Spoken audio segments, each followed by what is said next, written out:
The Velisk Empire was built on shattered worlds and forgotten histories. Their legions, clad in obsidian armor that drank the light, were the galaxy's most efficient conquerors. They understood power, they understood force, and they understood that the past was a tool to be wielded by the victor or erased. When the Velisk assimilated a new planet, their first priorities were always military control, resource allocation, and the suppression of any rebellious elements. Institutions like libraries, archives, and museums were far down the list, often left untouched for weeks, considered little more than dusty repositories of irrelevant data, staffed by harmless, bookish individuals. Human record keepers, librarians, archivists, historians were deemed particularly benign, lost in their trivial pursuit of bygone eras. The human colony on Cygnus VII was, by Velisk standards, a minor acquisition. Rich in dilithium ore, its defenses were token, its population compliant. The Velisk legate, Korvath Skorn, a veteran of 100 campaigns, oversaw the occupation with brutal efficiency. Planetary governance was dismantled, military assets seized, and key resource nodes secured. The Cygnus VII Colonial Archives, a modest building near the former capital, was noted in the initial sweep, but designated Priority Omega, non-threatening civilian structure. Inside, Elias Thorne, the chief archivist, a man whose quiet demeanor and spectacles belied a razor-sharp intellect and an almost fanatical devotion to the sanctity of information, watched the Velisk occupation unfold with a heavy heart.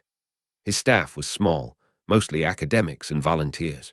When the Velisk troopers finally entered the archives, days after the initial invasion, they were almost an afterthought, a squad dispatched to ensure no contraband was being stored.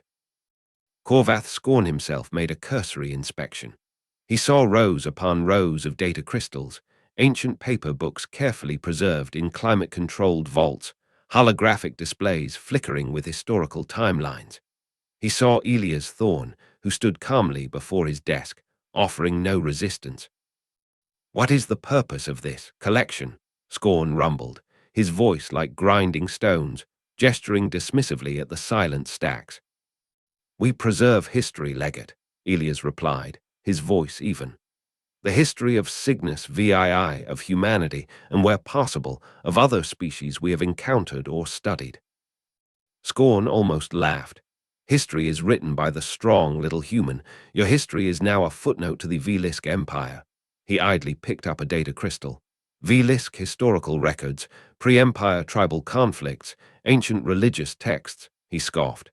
"This is dust, useless." Yet something, perhaps a flicker of academic curiosity from a long-suppressed part of his Velisk upbringing, or perhaps just boredom, made him pause. "You may continue your cataloging," Skorn declared, a hint of amusement in his tone. "Under guard, of course. Ensure he doesn't misfile anything important, like recipes for rebellion." The Velisk guards assigned found the duty mind-numbingly dull, watching the quiet human and his assistants meticulously sort and reshelve data. Elias Thorne nodded, a faint, almost imperceptible smile touching his lips. "As you command, legate." What Korvath Skorn, in his imperial arrogance, failed to grasp was the true nature of the Cygnus VII Colonial Archives. It wasn't just a collection of local human history. Elias Thorne and his predecessors had been part of a quiet, loosely connected network of human archivists across the galaxy, dedicated to a singular, audacious task: the comprehensive documentation and cross-referencing of all accessible historical data.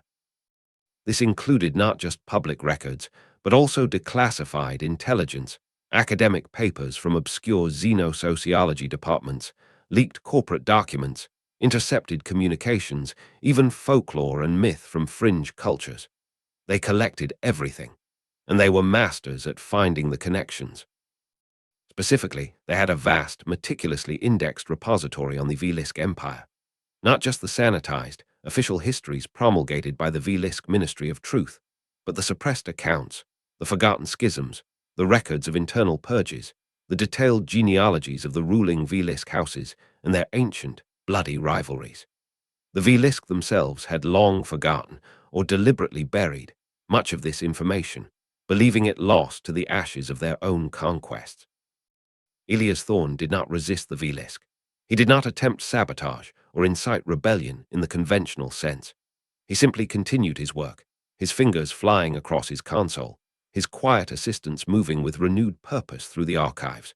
The Velisk guards, seeing them access and organize data clearly labeled Velisk Imperial History, Subsector Gamma Archives, assumed they were merely being compliant, perhaps even currying favor by organizing the Conqueror's own records.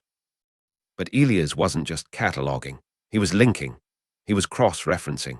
He was building a weapon, not of energy or explosives, but of pure, unadulterated, strategically deployed information. His first act was subtle. Using a Velisk public data terminal, ironically provided by the occupation forces for approved information dissemination, he uploaded a series of seemingly innocuous academic papers on ancient Velisk clan symbology and ritual practice.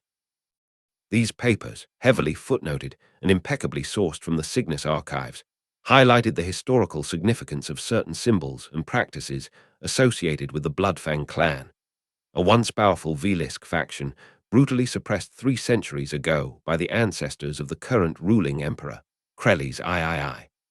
The symbols were still subtly present in some regional Velisk military insignia, their original meaning long forgotten by most. The papers spread slowly through the Velisk infosphere, primarily among low-level academics and historians within the empire. Then, Elias released another batch, genealogical tracings of pre-imperial Velisk nobility, which meticulously and accurately detailed how many currently serving mid-level commanders in the Velisk legions of the Outer Rim territories were direct descendants of the slaughtered Bloodfang leadership. The Velisk guards in the archive noticed nothing amiss. The humans were quiet, diligent. Elias even helped them by setting up a direct feed from the archive's main index to the legate's personal console, ostensibly to allow Scorn to peruse Velisk history at his leisure. Scorn, of course, never used it.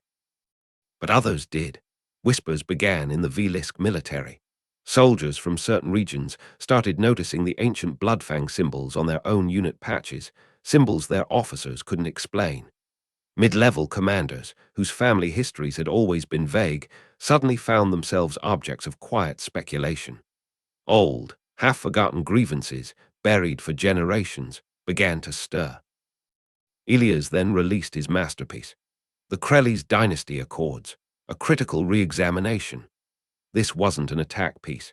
It was a dry, academic analysis filled with verified facsimiles of ancient treaties, land grants, and oaths of fealty, all meticulously sourced from the Cygnus archives. It laid bare, in irrefutable detail, how the current emperor's lineage had systematically violated every one of those ancient accords, betraying allies, seizing lands illegally by ancient Velisk law, not current imperial decree, and assassinating rivals to consolidate power.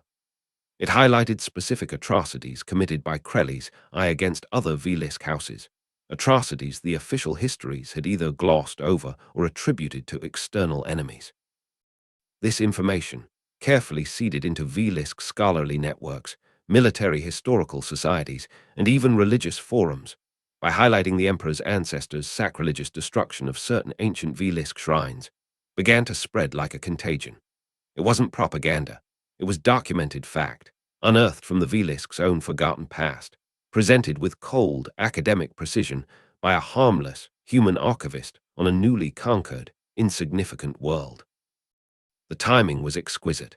The Velisk Empire, while outwardly strong, was built on a precarious balance of power between various influential houses and military factions, all kept in line by the absolute authority of the emperor and the carefully constructed myth of his dynasty's infallible right to rule. Elias Thorne's information warfare didn't create dissent. It unlocked it. It gave names, dates, and irrefutable proof to centuries of suppressed resentment and ambition. First, it was mutterings, then open debate in cloistered academic circles. Then pamphlets, crudely printed summaries of Elias' findings, began appearing in Velisk garrisons. Descendants of the wronged houses, now armed with historical legitimacy, started to communicate, to organize. The Bloodfang insignia began to reappear, no longer as a forgotten relic, but as a symbol of defiance. Legate Corvath Scorn, initially oblivious, started noticing a change in his own troops, an undercurrent of tension.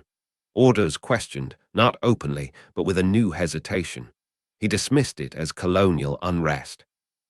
The breaking point came when a highly respected Velisk general from the Outer Rim, Lord Valerius of House Kator, a house proven by Thorn's documents to have been grievously betrayed by the Krelli's dynasty 2 centuries prior, publicly denounced Emperor Krelli's III as a usurper and a tyrant, citing the newly rediscovered historical truths. He raised the ancient banner of House Kator, a banner not seen for generations. Several legions, already primed by Thorn's disseminated information, and composed largely of Velisk from historically oppressed regions, defected to Valerius's cause almost immediately. The Velisk Empire, conqueror of 1,000 worlds, erupted into civil war. Not a war against an external foe, but a war against itself, fueled by its own buried history, expertly excavated and weaponized by a single, quiet human archivist and his team, operating from a dusty library on a backwater planet. Corvath Scorn finally understood, too late, the true power of the archives he had dismissed.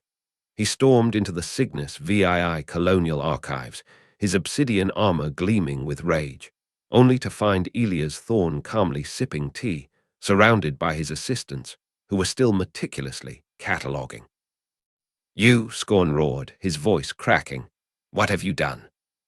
Elias met his gaze, his eyes serene. "We merely provided context, Legate. It seems your empire had some unresolved historical issues. We simply helped bring them to light." The Velisk Empire tore itself apart. Loyalties fractured along ancient fault lines. Brother turned against brother, legion against legion. The carefully constructed facade of Velisk unity, built over centuries of conquest and suppression, crumbled under the weight of its own resurrected past. The war was brutal, devastating, and ultimately shattered the empire into a dozen warring successor states. The human librarian gambit, as it came to be known across a stunned galaxy, was a terrifying revelation. It wasn't about grand fleets or superweapons. It was about the insidious, devastating power of meticulously preserved and intelligently deployed information. Human archivists, once seen as harmless eccentrics, were suddenly viewed with a mixture of profound respect and deep-seated fear. Galactic powers began to frantically re-examine their own histories, purging what they could, fortifying their archives, and in some cases, desperately trying to recruit human archivists, or silence them. On Cygnus VII, now an independent world once more, Elias Thorn returned to his work. The archives were a little more famous now, a site of pilgrimage for some, a place of dread for others. He continued to collect, to catalogue, to connect, because he understood something the Velisk in their arrogance had forgotten. History is not dust. It is a living thing, and sometimes it has claws. The Velisk guards assigned to him had long since fled or been recalled. As Elias sorted through newly acquired data crystals, records of the collapsing Velisk factions, he allowed himself another small, satisfied smile. The quiet power of a well-kept and strategically utilized fact could indeed be more devastating than any fleet.